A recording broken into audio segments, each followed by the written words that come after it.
I had grand plans, of course, because I thought, how hard can a podcast be? I realized that it was going to be really hard. I did all of that wrong. I created absolute nightmare for myself So when we first started, a lot of people thought that all we were doing was telling ghost stories. So the first episode probably took me about 4 months to put together, which sounds completely ridiculous. How did the transition get into monetizing it? I decided that I would just approach these small companies. I got lots of positive responses. A lot of podcasts struggle with this. It's kind of out of your hands. Largely, the lesson there is, don't be afraid to make a list and reach out, right? Right. What would you say are the mistakes that you made early on? Oh boy, so many of those. Well,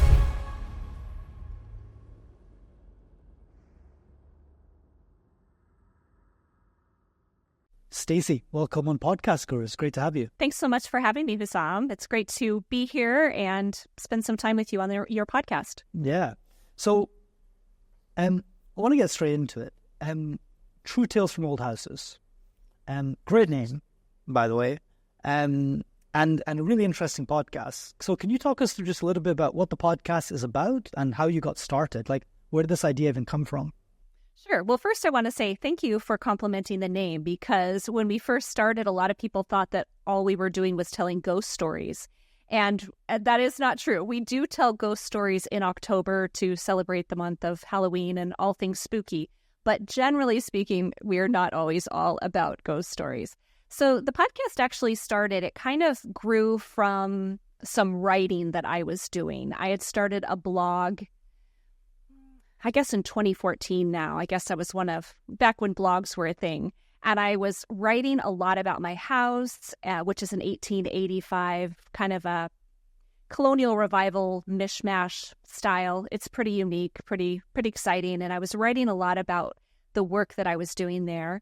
And I was also talking about it to my husband a lot. So in the meantime, I was listening to a ton of podcasts and realizing I really like the format of podcasts. I like listening to them. I like the fact that they are independently produced for the most part. Even the most polished ones had kind of a folksy sort of feel about them, which I really liked. And so as I was talking to my husband all about this, we always joke that he turned to me and said, you should start a podcast because you really need to find other people to talk to about this subject. I think I'd pretty much maxed him out on everything about this old house that we're living in. So it started kind of slowly. I'll just pause here in case you want to interject something, but go ahead. Okay. All right. Well, I had grand plans, of course, because I thought, how hard can a podcast be? It's got to be a simple thing, right? And I actually did invest in, I don't know, I bet I spent probably $400 or $500. So I wasn't just sitting around with my phone and my, earbuds trying to create a podcast. But by the same token, I still didn't know what I was doing. So the first episode probably took me about 4 months to put together, which sounds completely ridiculous now when I'm streamlining my routine down to hours, sometimes minutes, depending on the situation. But I realized that it was going to be really hard. And I did a bunch of interviews thinking that I wanted to talk to a bunch of guests. And I did a ton of interviews and I did all of that wrong. And I created an absolute nightmare for myself with editing.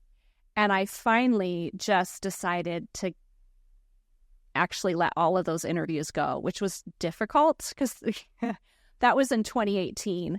And I thought, if I'm ever going to get this off the ground, I need to kind of rethink this. I can't do my normal leap and the net will appear sort of life that I live. I need to put some thought into this. So I did and started over pretty much in earnest, I guess, early 2019, maybe late 2018. The years are blending now. And it kind of went from there. The show itself evolved a little bit from its inception to the show that it is now, and it's been a great time. I just love it. And so the podcast is all about speaking to people about their journeys with their old houses, right? So the stories about how they acquired them, why they acquired them, their journey about going through them and working with that. How many stories did you really think there were out there? Because pardon me, but is it not just you buy an old house, you do it up, and like, what's the story behind that? How did you know there was a story there to even start with? Like, what's your advice? Because like, it's such a passion point that you've turned into this really cool podcast. Like, how did it evolve from just like, you know, like a thing that you were blogging about in the late teens to, you know, all these different stories out there? Because most people would think there can't be that many stories out there that people would be interested in listening to. Right. And you have a very good point. I mean, honestly, I had no idea in my planning. I never once thought, how long is this going to last? But about 20 episodes in, I got a little worried. I thought, oh my gosh, what if I run out of people? Like, what if nobody wants to be on this show? What am I going to possibly do? Or will I have to stop? And it turns out that my fears were unfounded. There's kind of seems to be an infinite number of stories, and social media really helps. I have a pretty good core group on Instagram. So a lot of my guests I was drawing from Instagram at that time because I belong to basically an old house community on Instagram. So I was always aware of their interesting stories. Now, as it's grown, then sometimes I'll find somebody, a guest in like USA Today or on a Yahoo headline or YouTube or whatever. And we've gotten some great guests that way too. Most of the people I still approach, but I do get some inquiries. And it's been really great. I think our guests are really tailored towards the community. And I just feel like even when you have the same story, maybe two people have the same Queen Anne Victorian, or the same people have, I don't know, a craftsman bungalow somewhere. They're two different stories. The human aspect, the human component of the story is different. How the story was built, even regionally. I spend a lot of time sort of moving around the United States so that we don't end up with all of our old house stories in the Northwest or the Northeast or the South or whatnot. You know, trying to spread the love around a little bit because there are old houses across the United States. I may have veered from your topic. I apologize. No. Please keep going. Keep veering, Stacy. Don't worry. Keep veering. Okay. Yeah. Let's see. What was the second part of your question? I apologize. I'm almost never on a podcast. You know, like, so we have this experience a lot with this show. So we get podcasters on, and most people aren't used to being asked questions. So one of the earliest advice Q and I ever got for podcast hosting was ask your question and shut up. And so, like, don't keep, you know, like, coming in. And so, you know, we did that with our shows and everything like that. And we started interviewing podcasters. You get two types. There's the ones that are used to just shutting up and, like, asking us questions. They're trying to interview us. In which case, we're like, don't worry, you can let go. It's okay. There's the other ones that are like, finally, I get to talk. And then they just go off on a tangent.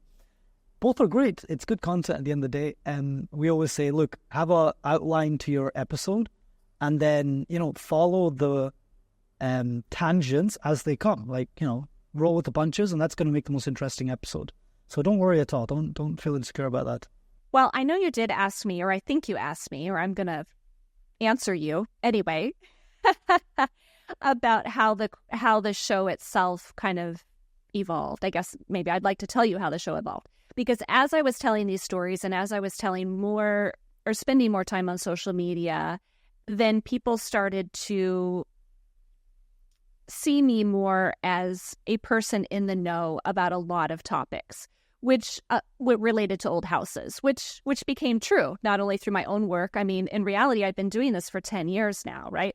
Not necessarily podcasting, but writing, restoring this house. I have 10 years of experience under my belt. And because I started getting seen that way, I thought, you know, we could use this show to also help other people learn. And that's when we added that Q&A component, which is really the first, I guess, the first segment of the show after the welcome and announcements. We do a Q&A and people write in questions and then we answer them. When I was a solo show, I answered them usually with a buddy. You know, I would call in a pro to come in on the show and answer the question with me. So I would bring on a buddy and that person would help me, a professional would help me answer the question if I didn't know the answer. Now I have a co-host and he and I do that together. So adding in that educational component sort of rounded out the show into true, you know, edutainment, as I like to call it, because I wanted the show to be very approachable to people in the old house niche. What I find in that niche is that there are these sort of absolutists where this is what you have to do or else you're doing it wrong. And I wanted to bridge that gap. I wanted to say, yes, these are the best practices, but we wanted to have a really approachable show to make everybody feel like they were capable of doing the work or finding someone to help them, because that's so important. Information paralysis is real in my niche. It's probably real in everybody's niche, but there are serial researchers who do so much research that they just think, oh, I can't even move on it. Must be way too complicated. And so I like that our role in the podcast is to make it approachable for everyone and to bring people together, the professionals, the DIYers, the people who are doing academic preservation. It's a group that needs to work together if we want to accomplish our goal of keeping construction waste out of the landfill and keeping these historic buildings standing and thriving. Super cool. No, I like that you've coupled a passion with a cause as well. That's pretty cool as well. So as the show progressed and you kept finding guests to come on and you saw there was an interest and your views were going up month by month, and you started seeing there was really things, how did the transition get into like monetizing it? So like, I'm sure you had lots of ideas. Did you ever get approached? Like, how did you end up monetizing your podcast eventually? Yeah. Well, I have kind of a scrappy personality. And when I started the show, I was willing to fund it myself for a bit of time. I thought, you know what? The only way we can make this happen is to be able to fund it, to self-fund it and see where it goes. And then when I realized that it was going to grow, I got a little bogged down, talk about research, hearing about how you need a certain amount of views and you need this and you need that, and all the people who are telling me that I couldn't do this thing that I wanted to do. And that doesn't really fly well with me, because the beauty of podcasting is we get to make our own rules. So I decided that I would just approach people or approach companies, small companies, specifically that I love their products, I use their products, I would have no trouble talking about them at producing advertisements for them. And I approached them. I think I approached, I don't remember now, maybe 6. I was really shy. Like, cold calling is probably my nightmare. It's one of the things that I really feared that. And I just sent them emails and I said, hey, this would be a great idea. Here's my audience. Here are my rates. And I really just made rates based on a few factors, and not all of them were industry standard. And I got lots of positive responses. So I had ads within the first time I reached out to these companies. They were like, yeah, I'm all in. This sounds great. Now, I did structure my ads a little differently than I do now, and made it, again, I like to make extra work for myself apparently in the beginning, where I was allowing people to have, an ad here and an ad there, and just for a few episodes. And finally, I just realized, you know what, we're just doing full season sponsorships, and we're calling it good. And it's been great. I've had the same advertiser every season since I started. So we're in our 11th season. I started monetizing in our 5th. He's been a sponsor ever since. I have another one we picked up, I think, in season 7. They've been with us ever since. And then, yeah, it's been great. It worked out perfectly, but I did approach the people to ask them if they would like to advertise. How did you come up with that original list? Like, so who are those advertisers? Are they really specific to old houses, or are they general things? How did you sell it to them exactly that this would be in their best interest as well? Because someone's going to give you money for free, right? Right. Absolutely. So yes, they are small businesses, all of them within my niche. Like I said, products that I really love. And I just said, look, a lot of them were podcast listeners. They said, we love your show. So because it's very niche, as we talked about, and there's not a lot of shows like this one out there for our old house community. We've had some people stop or start podcasts and stop, but I knew that the way to sell it was to show them staying power. I'm going to be here for a while. This is going to be ongoing. I'm going to keep a schedule. And I had been keeping a schedule by that time. I was showing them in my work consistency. And I think that really spoke to them as well. So I also talked to them about the fact that it would be evergreen content. rather than I wasn't going to be changing the ad insertions every season or when they stopped being sponsors. Some of the big podcasts out there, they can do that. They have people behind the scenes that are going to pull their old ads and put new ones in. And I just can't be bothered, as one person trying to put this all together.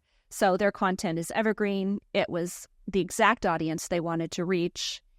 And it was a slam dunk as far as I was concerned. And I think somehow I sold it in that cold call. So tell us more about that, if you don't mind, Stacy, going down that rabbit hole further. Because a lot of podcasts struggle with this, right? This is the part where they struggle with, especially when it's not like a podcast. Some podcasts kind of lend themselves to sponsor much easier. A lot of people would say, oh, my podcast content doesn't really lend itself to sponsors, right? It's a very niche. There's the companies in there, or the companies are too small and they want like a hard ROI, which, it's really hard to do with podcasting, right? You can say, yes, these are my download stats. By the way, every platform gives you a different number for the exact same thing. Like whatever your aggregator is, it'll say iTunes gives you this many downloads. Then you go to iTunes and it's a different number and you're like, what the hell? And, and so that's hard to sell to sponsors as well. And how did you go about that? So like was there a certain number of downloads? Did any of them say, look, as soon as you cross this many downloads, maybe we'll think about it? Or how many downloads were you at, and were they open to that straight away? Nobody ever said, when you reach this amount of downloads, then we'll talk. Nobody ever said that to me. I do have a media kit, and I was very honest in it, and I put my downloads in it, and but yeah, nobody ever told me that. I was waiting for those things. I've had people say, it's not in the budget right now, but contact me next season or in 2 seasons. So I have a list of people like that I come back to. But honestly, it never really was an issue with that. I just told them, this is what I have.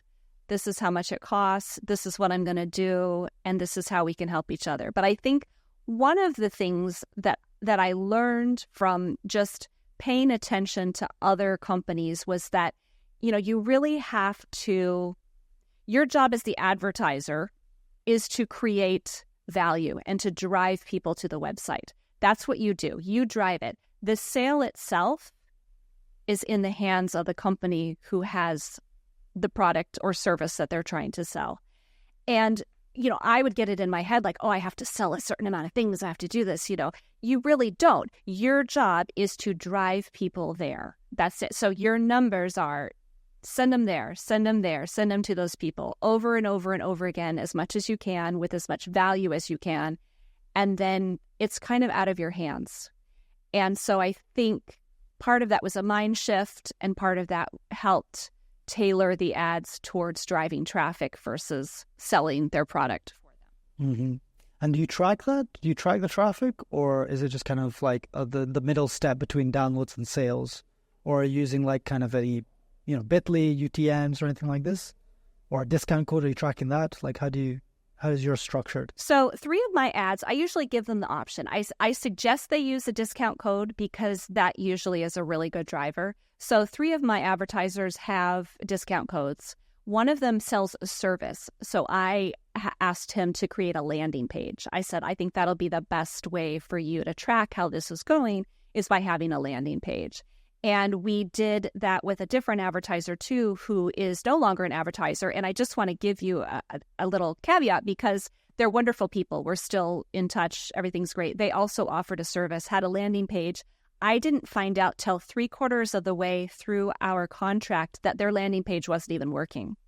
And so when they came to me and said, nobody's even landing on our landing page, so we're not going to renew, then I thought, oh, rats, what have we done? And it truly wasn't our fault, but, things happen like that. So as it's good for you to keep an open relationship, or it's good for podcasters who are monetizing to keep keep at least some tabs on how things are going and how the websites are running. So, it's no problem at all if you find out that you go to your advertiser's website and it's not working and you just send them a little note like, hey, this page is down or this isn't working or something like that.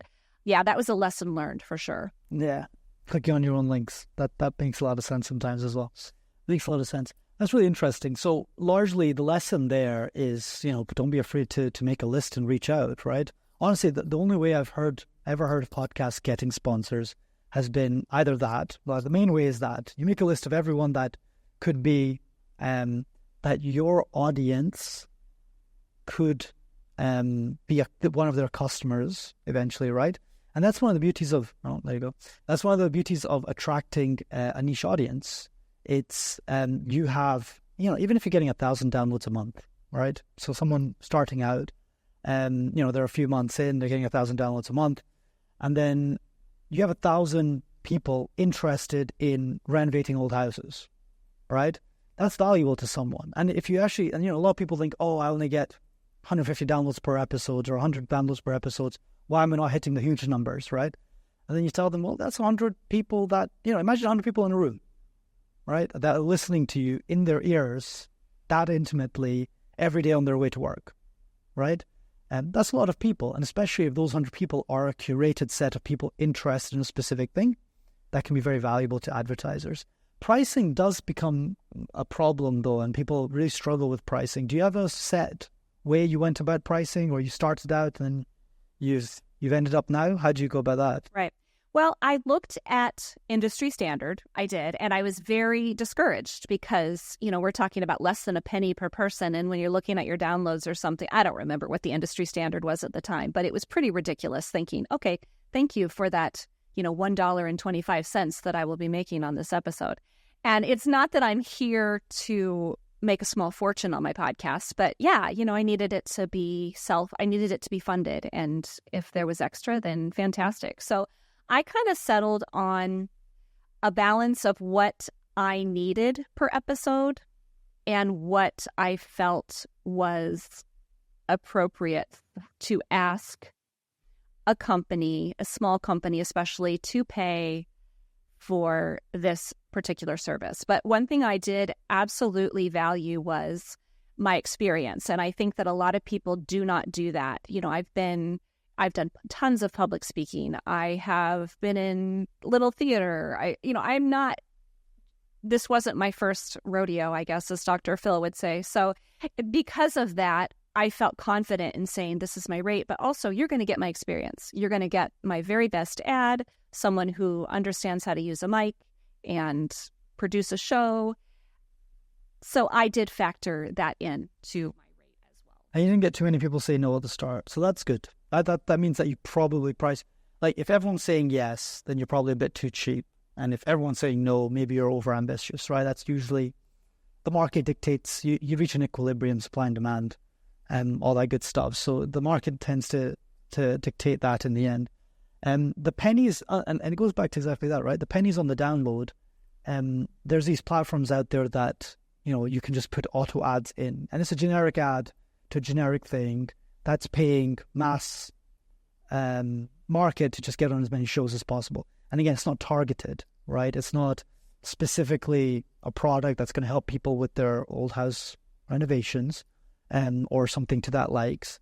And as you become targeted, it becomes a lot better. We've heard of people charging $1 per download, $2 per download is the top of the bracket, I'd say, that we've seen do. But again, they're very niched audiences, and it tends to become like a lot more valuable to them because the cost of the return on a sale for those companies is also huge.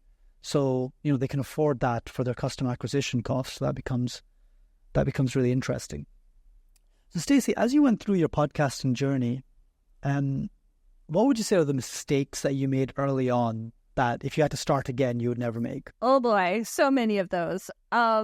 Equipment is a big one, making sure you have the right equipment. Like I said, I did actually spend a little cash putting into my particular podcast, but sound was so difficult to get correct in the beginning, and I knew that was the most important thing I could possibly do, was to have good sound on an audio podcast.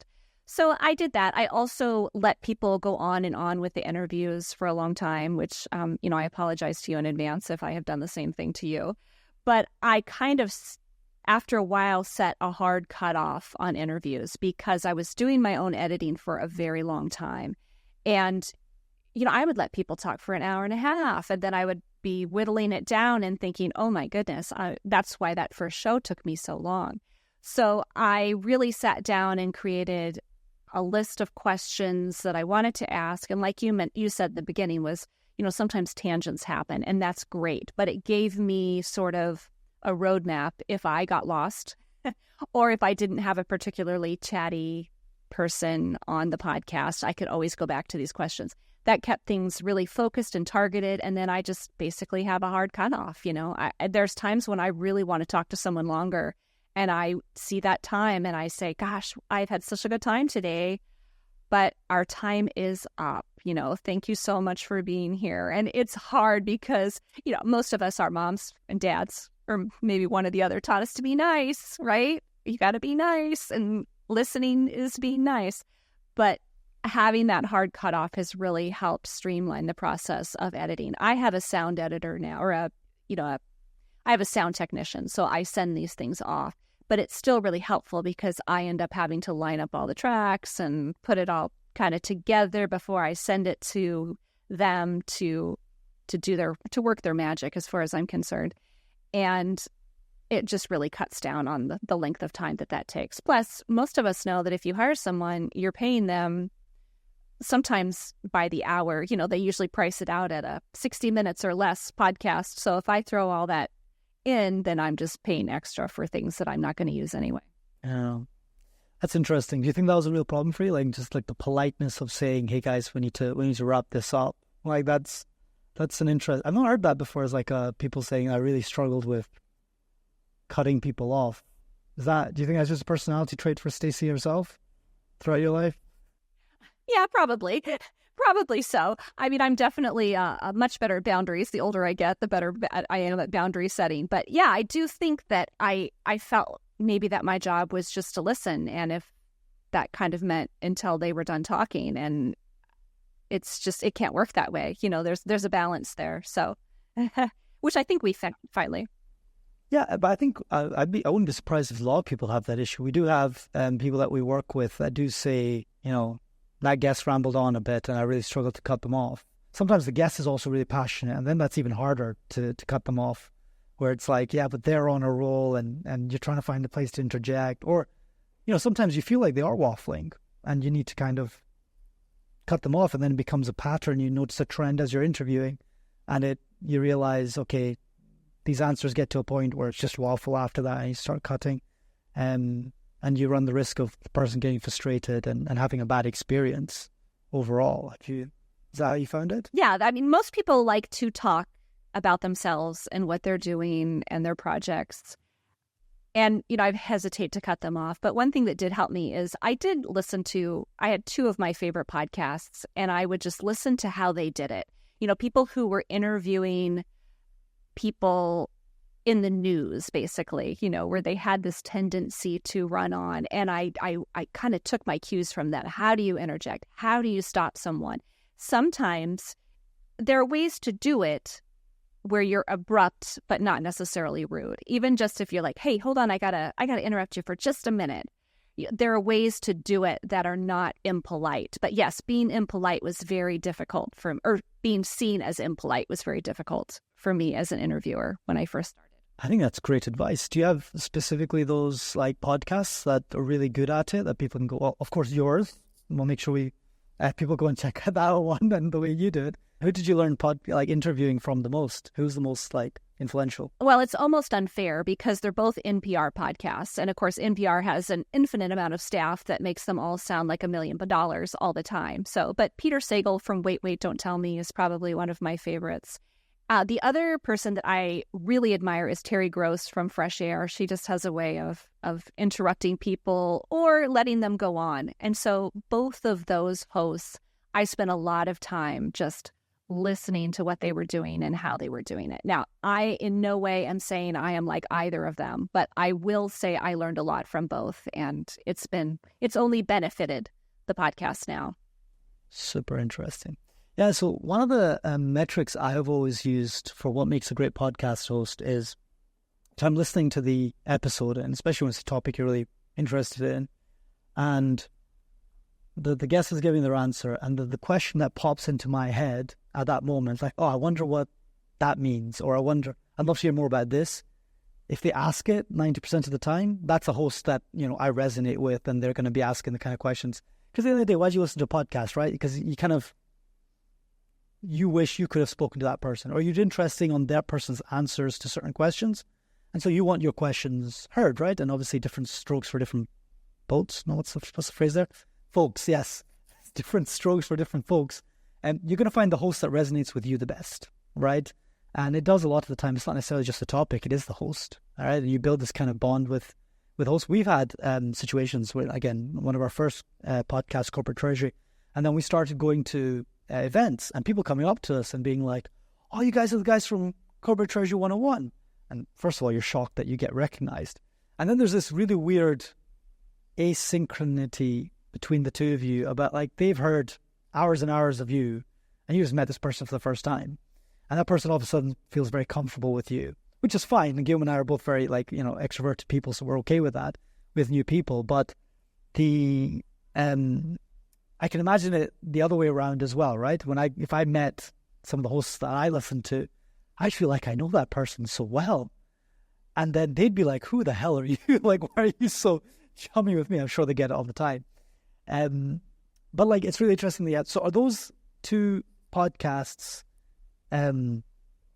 just for those topics that you're really interested in, or like general hosting? Or do you have others that you also find are really good hosts? Give us some of your favorite podcast hosts. Oh, right. Okay.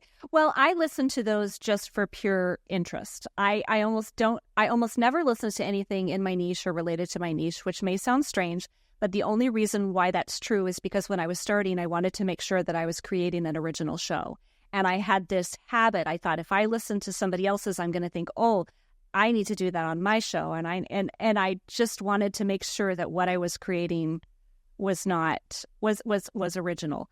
So most of the time I listen to NPR podcasts, and Wait, Don't Tell Me, like I said, is one of my very favorites. Peter Sagal's the host, but they have a whole panel on there too. And the panel are comedians and actors and things. And so I really took a lot of cues from them too. But I have a funny story about meeting someone. So one of the panelists, his name is Tom Bodette, and in the United States, he does a lot of commercials for Motel 6. He has sort of a catchphrase that he always says. And I happened to be at a conference. It wasn't a podcast conference, but it was something related semi to my niche. And I went there. It was content creation. And he was one of the keynote speakers. And I was so excited. I thought, oh my gosh, I get to go up and see Tom Bodette, right? So I go up and I said, hi, I'm Stacy. I just really enjoyed your speech. It was really nice to meet you. And I, reach out for a handshake. And for some reason, somebody came right up at that same time and talked to him at the same time, and we didn't let go of our hands. And it was so awkward. And I thought, oh my gosh. So then he's like, do you want a picture? And I said, sure, that would be great. So we have this picture of us together, and it's me like awkwardly clutching his hands, and he's clutching mine, and we're both smiling. And I'm thinking, okay, this is so weird. So I can never, ever run into Tom Bodette again. That's the end of that story. But yes. Yes, exactly. So, yeah, I think as far as podcasts go, I really only have those two that I listen to routinely. There used to be a real fun one called Ask Me Another, which actually went off the air. And it was it was a really helpful show for me to learn from as well, because there was a lot of entertainment, and there was some music, and then they would talk to the audience. So there was a lot of sort of cold audience participation, and that really helped me kind of hone my on-the-fly skills and things like that. Nice. Cool. Well, Stacy, it's been an absolute pleasure having you on. Do you have any parting, quick advice for podcasters wanting to start a passion podcast, let's say, about a subject they write about or are just interested off the cuff? What's your one piece of advice for them? I would say don't be afraid to be really terrible at first, because you're only going to get better from there. And if you wait and wait and wait until you're wonderful, you're going to still be waiting. So go out there and create what you love. That sounds absolutely perfect. Stacy, thank you so much for coming on Podcast Gurus. Well, thanks for having me, Hussam. It was great.